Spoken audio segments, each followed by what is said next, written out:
Hi guys, welcome to ModelBase's first vehicle-based video tutorial. Please hit the like and subscribe button as it allows our channel to grow, and comment down below to let us know your thoughts on the video. In this video I will show you how to bring your basic diecast vehicles to life with a simple weathering and a few basic details.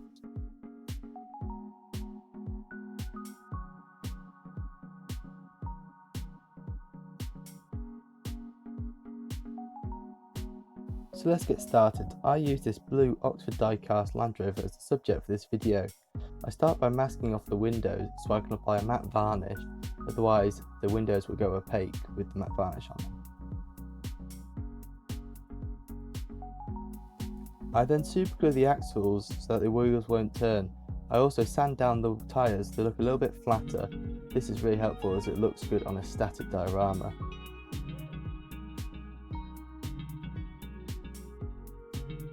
Next up, I begin to make a tarpaulin using some newspaper. I fold it and then superglue it and cut it to shape.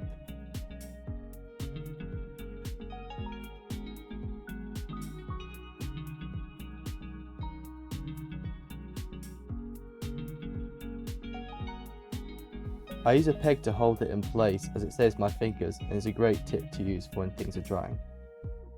On with the weathering. I use Humbrol Dark Earth, Vallejo Black as weathering powders, and then Vallejo Acrylic Glossy Black, Vallejo Acrylic Cork Brown, and Vallejo Acrylic Medium Sea Grey. I start with the powders, applying the dirt at the bottom of the model and gradually working my way up, especially on the wheels. I imagine where the dirt splatter would be. If you're weathering from photographs, you don't have to imagine this, it's much easier to use photographs. I didn't have a photo in this case, so I just used my imagination and a bit of common sense.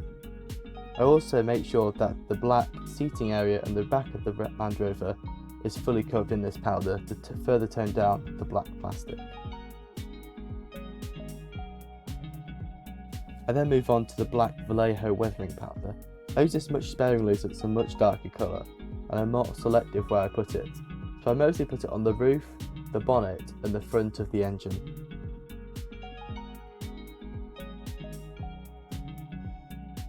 Don't be afraid to mix powders as I've done here, so I've got a very dark earth colour by mixing the black and the dark earth together.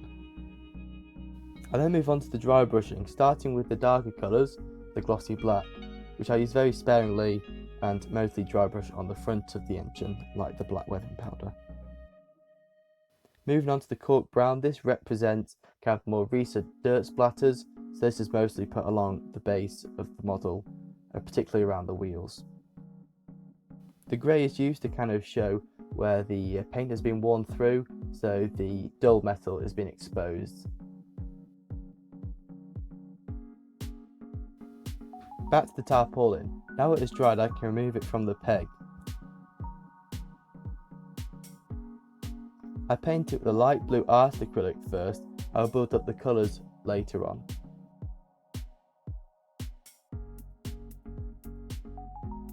Using newspaper is much faster than using tissue paper and cling film, or even using enamel paint, as the acrylic paint and the superglue dry much faster than tissue paper. Whilst that dries, I begin the detailing of the vehicle. I start with the jerry can I got from the Airfix Bomber Supply Kit. This is just simply painted red and superglued in places. Next up is a palette from Pico Model Scene, simply painted brown and superglued in place as well.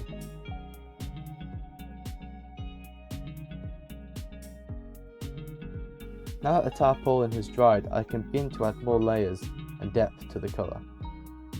I mix the darker paint and cover the whole thing, ready to leave it to dry again.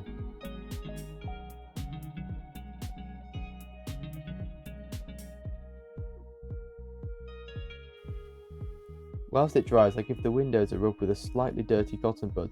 This gives the impression that there are windscreen wipers on the window.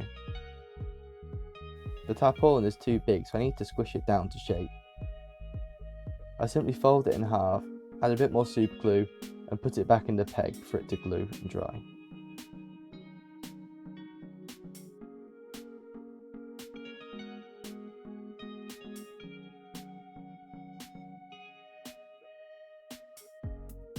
The tarpaulin needs a slight touch of a paint, as it got slightly damaged when I was gluing it in the peg.